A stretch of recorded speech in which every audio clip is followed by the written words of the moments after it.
Good morning, ma'am. Good morning बेटा.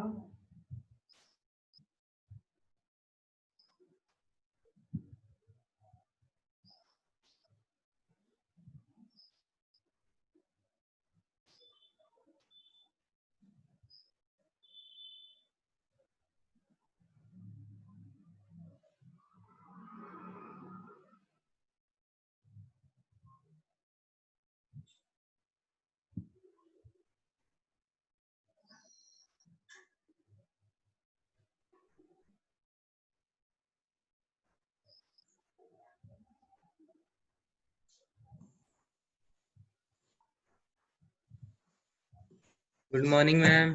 Good morning वीवर.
चलो बच्चों स्टार्ट करते हैं. आज हमने क्वेश्चंस करने हैं. कल हमने SN1, SN2, E1, E2 की शॉर्ट डिस्कशन करी थी. एक बार दोबारा से कर लेते हैं. Elimination versus substitution means SN1, SN2 and E1, E2. अगर मैं SN2 की बात करती हूँ तो बेसिकली क्या क्या होता है इसमें. No steric hindrance plus strong nucleophile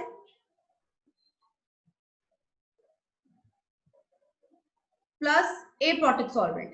हम बार बार इसलिए कर रहे हैं ताकि आपको ये प्रॉपरली लर्न हो जाए. ठीक है, ये मेन है. अगर हम बात करें E2 की, ये दोनों अप्रोक्सीमेटली सिमिलर होते हैं. No steric hindrance plus strong base. यहाँ पे स्ट्रॉन्ग न्यूक्लियोफाइल की जगह क्या आ जाएगा, strong base plus aprotic solvent. Right. Third की बात करें हम SN1,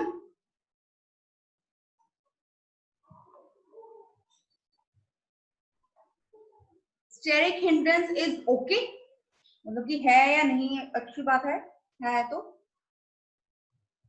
good leaving group is must plus weak nucleophile plus protic solvent.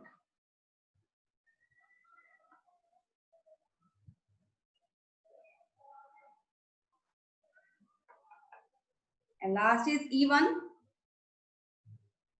steric hindrance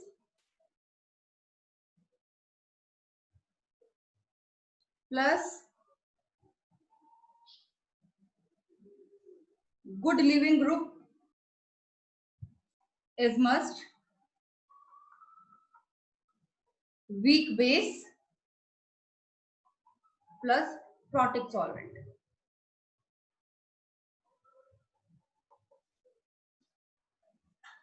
right बच्चों?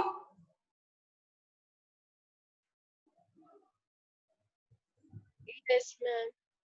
ठीक है, ये सब हम कर चुके हैं।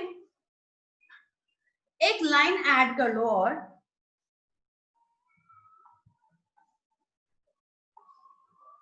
strong nucleophile but weak base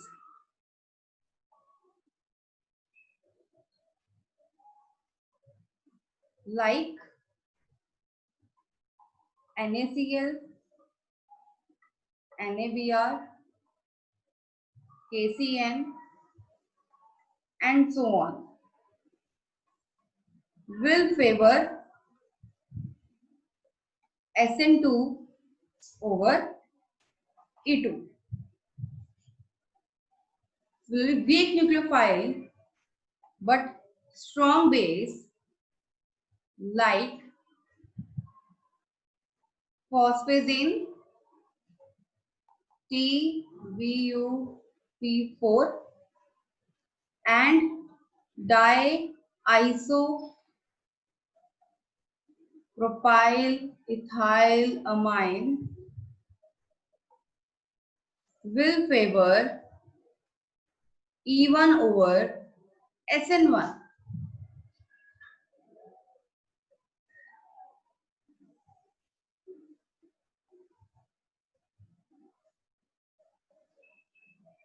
कहता है स्ट्रॉन्ग न्यूक्लियोफाइल चाहिए हमें ना SN2 में, इसलिए SN2 को वो फेवर करेगा ना कि E2 को। सिमिलरली वीक न्यूक्लियोफाइल हमें चाहिए और हमें चाहिए स्ट्रॉन्ग बेस, तो वीक न्यूक्लियोफाइल बनता है हमारे पास SN1 का। तो तुम लोगों में क्वेश्चंस करवाती हूँ, समझ में आएगा हम लोगों को। क्वेश्चंस करते हैं। प्रिडिक्ट SN1, SN2, E1 और E2। फर्स्ट क्वेश्चन है ये,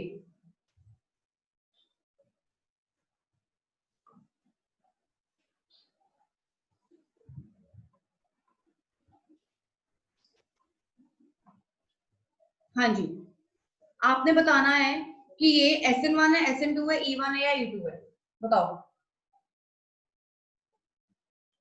और इसका प्रोडक्ट क्या होगा? पहले तो ये बताओ कि ये क्या है। देखो आपने कैसे पहचानना है? फर्स्टली आपने देखना है क्या लगा हुआ है यहाँ पर, DMF। DMF तो हमें पता ही है कि DMF क्या होता है।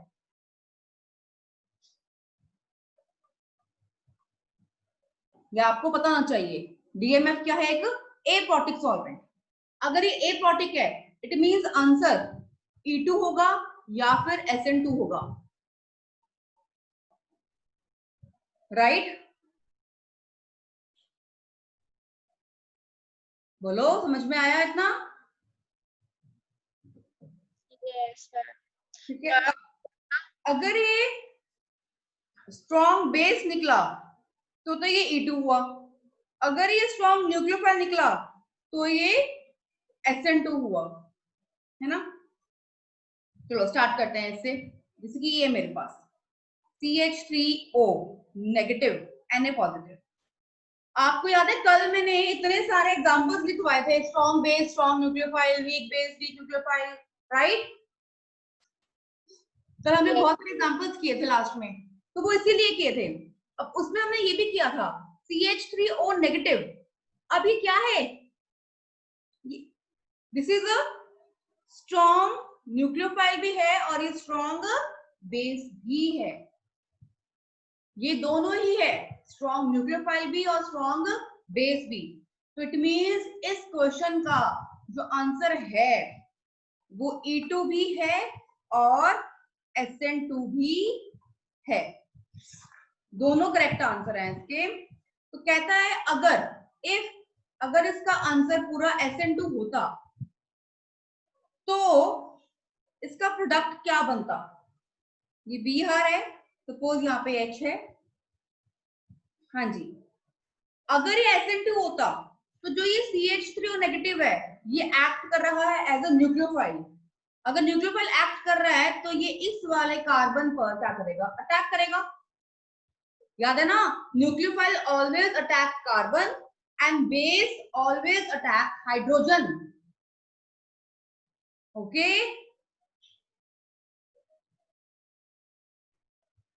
अगर ये कार्बन पे अटैक करेगा इस वाले कार्बन पर तो ये ब्रोमीन टूट जाएगा और ये यहाँ पे आके लग जाएगा।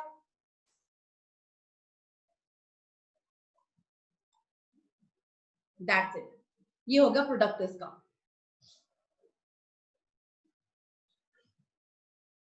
आई बात समझ? यस बच्चों, समझ में आया? Yes, ma'am. Okay, if E2, अगर ये E2 होता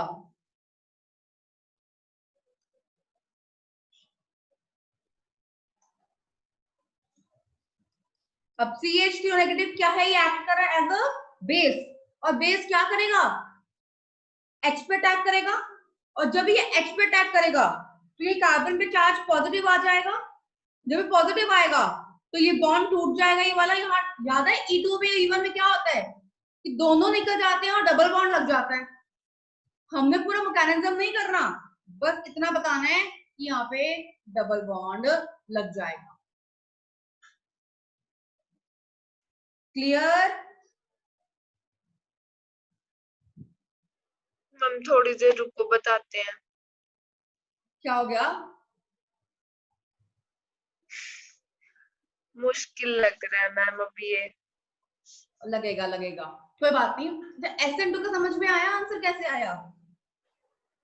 हाँ जी मैम। नहीं आया? सुनो, ओके, बाकी बच्चों भी, बाकी को समझ में आया कुछ कि नहीं? किरत, सिमरन, साक्षी, जैस्मीन, मानसी? मैम सिमरन की ना नेटवर्क प्रॉब्लम थी तो वो तो चली गई, उसको अच्छा, रिकॉर्डिंग लेक्चर सेट कर। बाकी किरत, जैस्मीन, साक्षी? आ गया मैं थोड़ा थोड़ा। आ गया? अच्छा देखो, मैम रिपीट कर दो। हाँ बेटा कर रही हूँ। अब देखो, पहले तो ये ध्यान बताओ कि अगर ये एक्ट कर रहा है एज अ न्यूक्लियोफाइल तो क्या करेगा ये? तो ये अटैक करेगा कार्बन पर, ठीक है। और अगर ये एक्ट कर रहा है एज अ बेस तो ये अटैक करेगा हाइड्रोजन पर। ठीक, इतना ध्यान रखना है। अब ये था क्वेश्चन मेरा, है ना। अगर मैं SN2 सॉल्व कर रही हूं तो ऑब्वियसली ये क्या है? एक न्यूक्लियोफाइल है, और ये न्यूक्लियोफाइल क्या करेगा? इस वाले कार्बन पर अटैक करेगा। जब इस कार्बन पर अटैक करेगा तो ये बॉन्ड ब्रेक हो जाएगा।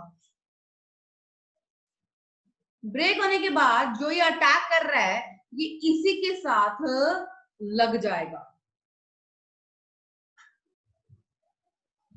क्लियर शुभलीन, मानसी?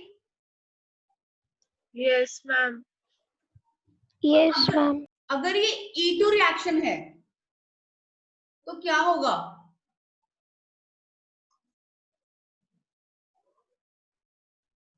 अगर ये E2 है तो क्या होगा? ये बेस होगा, और ये बेस अटैक करेगा हाइड्रोजन पर, और ये जब इस पे अटैक करेगा इसका ये बॉन्ड टूट जाएगा और ये वाला कार्बन क्या बन जाएगा? कार्बोकेटायन। और उसके बाद ये वाला बॉन्ड भी टूट, ये अपने आप चला जाएगा यहाँ से, ब्रोमीन। जब ये भी चला गया और ये भी चला गया तो इसका बॉन्ड क्या हो जाएगा? यहाँ पे double bond.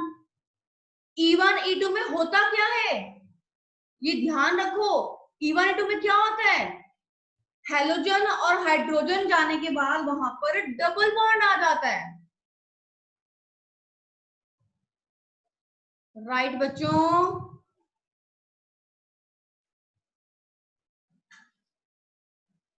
Yes शुभलीन? Yes ma'am आ गया समझ। मैम SN2 में क्यों नहीं आता डबल बॉन्ड? बेटा हमने क्या किया था? ऐसे तो न्यूक्लियोफाइल है ना, ये तो उसपे यहाँ पे तो कुछ हट ही नहीं रहा ना बेसिकली, ये X के साथ X तो हट ही नहीं रहा है यहाँ पर, सिर्फ ये हटा है यहाँ से हमारे पास, डबल बॉन्ड क्यों आएगा यहाँ पर? यहाँ पे दोनों हट गए तो उसकी वैलेंसी कंप्लीट नहीं होगी, वैलेंसी कंप्लीट होकर डबल बॉन्ड आएगा ना यहाँ पर। यहाँ पे तो ये H है ही है एज इट इज यहाँ पर। वैसे भी जो SN1 SN2 E1 E2 का जो हमने बेसिक कंसेप्ट किया है वो पढ़ो ना ध्यान से, सिर्फ E1 E2 में हम डबल बॉन्ड लेकर आए थे, वो बेंच हटाकर डबल बॉन्ड आ जाता है, SN1 SN2 थोड़ी ना आता है। Okay ma'am. सेकंड क्वेश्चन,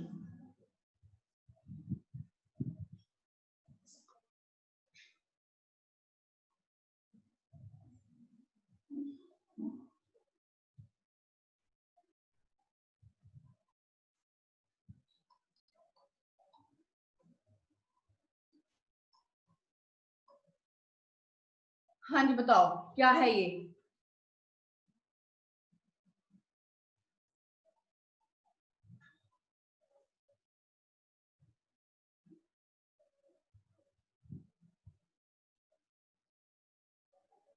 बताओ क्या है ये?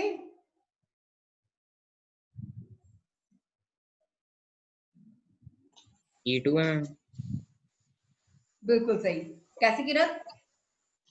क्योंकि ये स्ट्रॉन्ग बेस है, हाँ ऊपर अप्रोटिक है, स्ट्रॉन्ग बेस तो है पर न्यूक्लियोफाइल क्या है? वीक। क्यों? मैंने पीछे पढ़ा था। देखो DMF से हमें ये तो पता लगा कि यहाँ पे SN2 या फिर E2 होगा, है ना, लेकिन इससे हमें क्या दिख रहा है? दिस बल्कि, क्योंकि CH से कितने लगे हुए हैं यहाँ पर, ये क्या है? बल्कि न्यूक्लियोफाइल, बट क्या है? Strong base. अगर बेस स्ट्रॉन्ग है तो ऑब्वियसली ये रिएक्शन क्या शो कर रहा है? E2 शो कर रहा है। ठीक है बच्चों? Yes ma'am. ठीक है, अभी E2 शो कर रहा है, इस बेस ने क्या किया? यहाँ हाइड्रोजन लगा हुआ है, इस पर अटैक किया, अटैक करने के बाद ये दोनों टूट गए और वह प्रोडक्ट क्या बन गया हमारे पास? ये double bond. Right. Yes ma'am question है, क्या हुआ? मैम इसमें तो स्टेरिक एंट्रेंस होगी। अरे स्टेरिक एंट्रेंस का क्या करना है हमने? वो देखना मैं- कि बल्कि हम तो यहाँ पे स्ट्रॉन्ग न्यूक्लियोफाइल और वीक न्यूक्लियोफाइल की बात कर रहे हैं, ये तो हमें दिख ही क्या रहा है? बहुत बल्कि दिख रहा है, बहुत बल्कि ग्रुप है। और यहाँ पे नेगेटिव लगा हुआ है बेटा, नेगेटिव से देखना है आपने, जो मैंने कल क्वेश्चन करवाए थे, ये बहुत बल्कि है तो न्यूक्लियोफाइल तो वीक ही हो गया ना, इसके अंदर बेकार हो गया, ओके मैम। क्योंकि यहाँ पे DMF लगा हुआ है। तो आपने देखो क्रिस्टल क्लियर कर लेंगे कि हमने SN2 या E2 की बात कर रहे हैं, स्टेरिक हिंड्रेंस है उसमें या नहीं है, SN1 आएगा वो भूल जाओ, बस एपॉटिक सॉल्वेंट मिल गया तो SN2 और E2 की ही बात हो रही है। ठीक है मैम।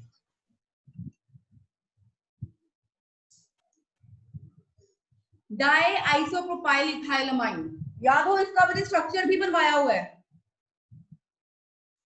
प्लस साथ में लगा हुआ है क्लोरीन, अगेन हमारे पास DMF, ऑब्वियसली ये हमें ये बता रहा है अगेन कि रिएक्शन SN2 है या E2 है। Di isopropyl ethylamine, always remember it is also very बल्की,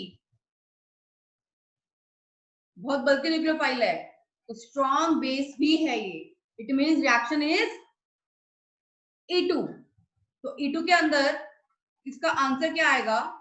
पीछे कॉपीज खोल के देख लेना, डाई आइसोप्रोपाइल इथाइलमाइन क्या होता है। मैं जस्ट डबल बॉन्ड लगा रही हूँ यहाँ पे, अब यहां लग जाएगा डबल बॉन्ड, ये मैं करवा चुकी हूँ। ओके, नेक्स्ट क्वेश्चन,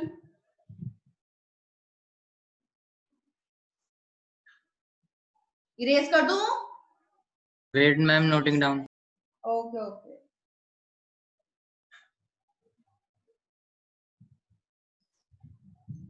इन क्वेश्चंस के बाद तुमसे जो क्वेश्चन नहीं हो रहे हैं शायद तो होने लग जाएं। शुभलीन,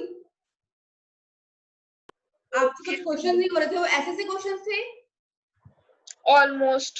वो होने लग जाएंगे अब, ठीक है। थोड़ा समझो इस चीज को, कंसेप्ट समझो SN2E2 SN1E1 का, कि कहाँ पे क्या कैसे लग सकता है। Okay okay ma'am. इरेज कर दूं Kirat? Yes ma'am. Fourth question,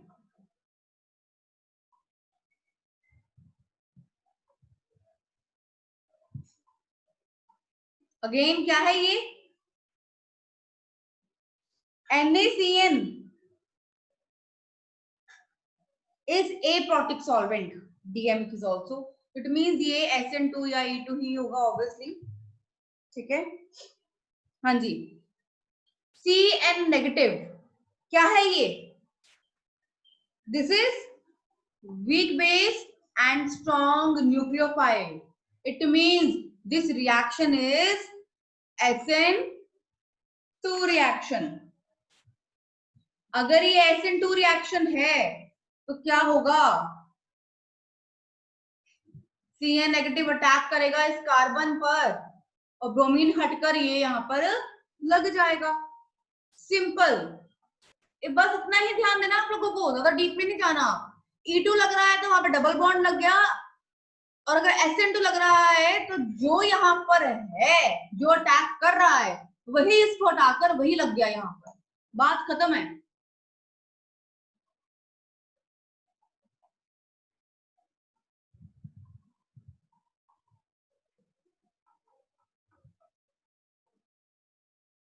हाँ जी, फोर्थ क्लियर सभी को? Mansi, Sakshi, Shubhleen? Yes ma'am. Okay, fifth question देखो। अब ध्यान रखना, H2SO4 इज अ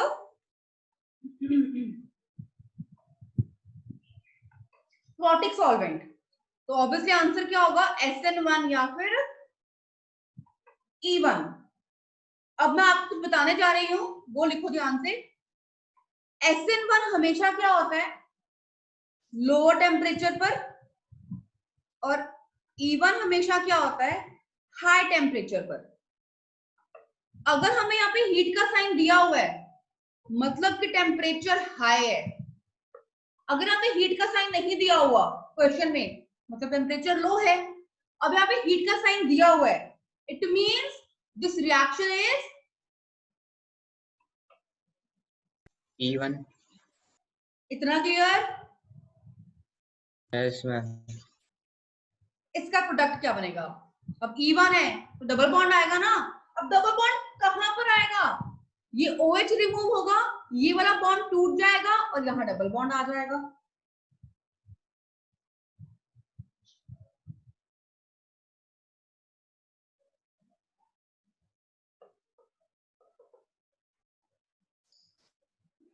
बोलो भाई। शुभलीन, मानसी, साक्षी, किरण, जैस्मिन? Yes ma'am. कुछ कुछ कंसेप्ट क्लियर होना शुरू हो रहा है। हाँ जी मैम। क्वेश्चंस करते जाओगे तो और क्लियर होगा। प्रैक्टिस चाहिए इसके लिए, क्योंकि स्टार्टिंग में डिफिकल्ट लगती है, जितनी प्रैक्टिस करोगे उतना चीज तुम्हें आती जाएगी। हमारा लास्ट क्वेश्चन प्रैक्टिस के लिए,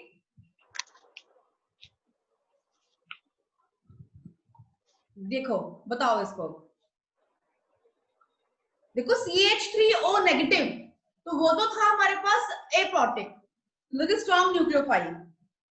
लेकिन CH3OH क्या है? ये एक, क्योंकि OH लग गया, प्रोटिक सॉल्वेंट। याद है प्रोटिक एप्रोटिक ना? तो इट मींस ये भी SN1 या E1 होगा। अब यहाँ पे हीट का साइन नहीं दिया हुआ, it means this reaction is SN1 reaction. बस सॉल्व कर लेना इसको, OH लग जाएगा यहाँ पर, और क्या है? That's it.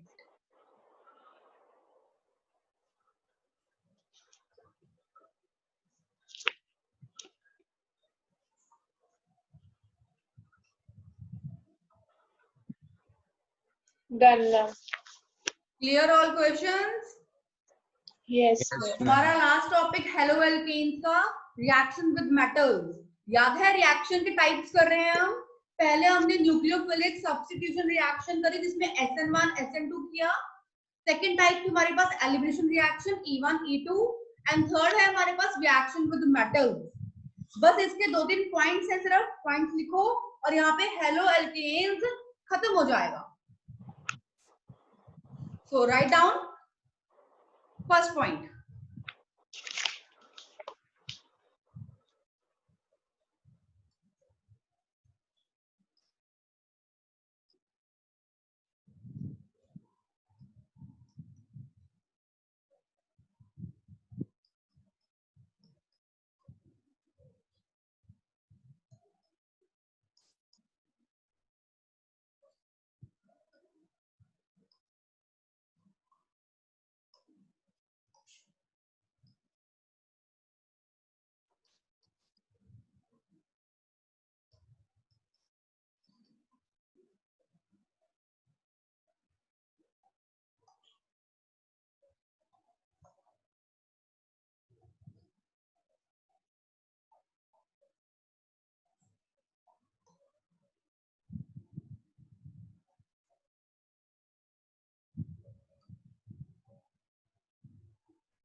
हाँ जी, क्या कह रहे हैं फर्स्ट पॉइंट में?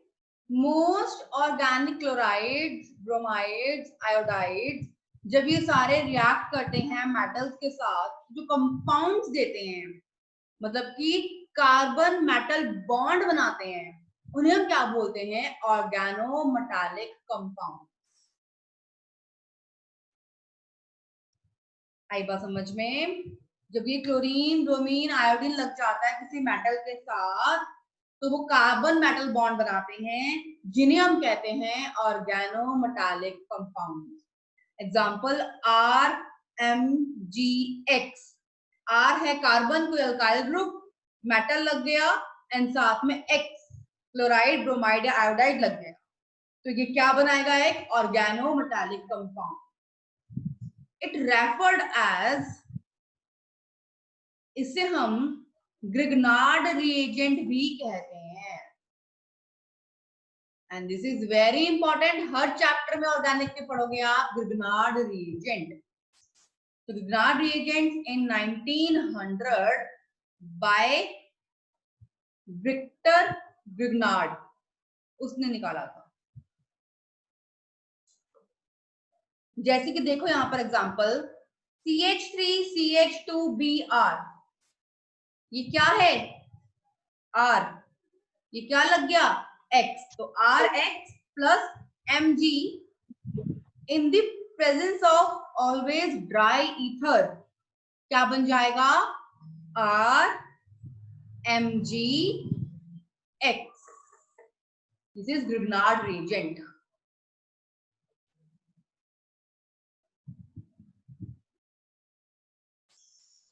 Clear? Yes, ma'am. इरेज कर दो सारा ये। Done ma'am.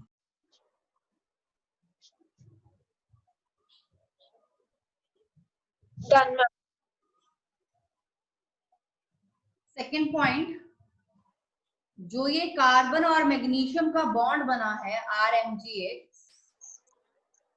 Carbon magnesium bond is covalent but highly polar. Third point, Grignard reagents are highly reactive and react with any source of proton to give hydrocarbon. कहता है Grignard reagent बहुत highly reactive होता है, means RMgX को हम पानी में डालेंगे तो एनी सोर्स ऑफ प्रोटॉन हमें RH मिल जाएगा to give hydrocarbon MgOH X के साथ।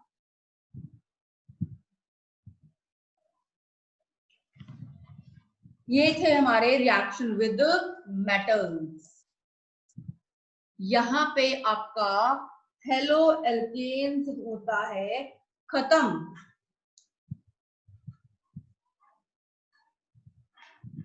ठीक है बच्चों? Yes ma'am. अच्छा बच्चों, मैं चाहती हूँ इस सैटरडे ना आप लोग ना एनसीईआरटी के बैक क्वेश्चंस का टेस्ट देना, क्योंकि एनसीईआरटी के बैक क्वेश्चंस बड़े अजीब अजीब तुम्हें मिलेंगे। तो एनसीईआरटी के बैक क्वेश्चंस में कहां तक करना है बता दूंगी मैं। और कल टेस्ट दे रहे हो सॉल्यूशंस का, राइट? Yes ma'am. तो किस टाइमिंग पे दोगे? इस टाइमिंग पर ही दोगे? हाँ जी मैम, सुबह से। ठीक है, इसी टाइमिंग पर कल सॉल्यूशन चैप्टर का टेस्ट है और सैटरडे को एनसीईआरटी के back questions haloalkanes arrange जितना भी हो जाएगा। ठीक है? Okay ma'am. तो हेलो एल्केन्स को प्रॉपर्ली पढ़ लो, ध्यान से पढ़ लो। परसों स्टार्ट करेंगे हेलो एरीन्स, वो छोटा सा ही है, इतना बड़ा नहीं है। ठीक है, चलो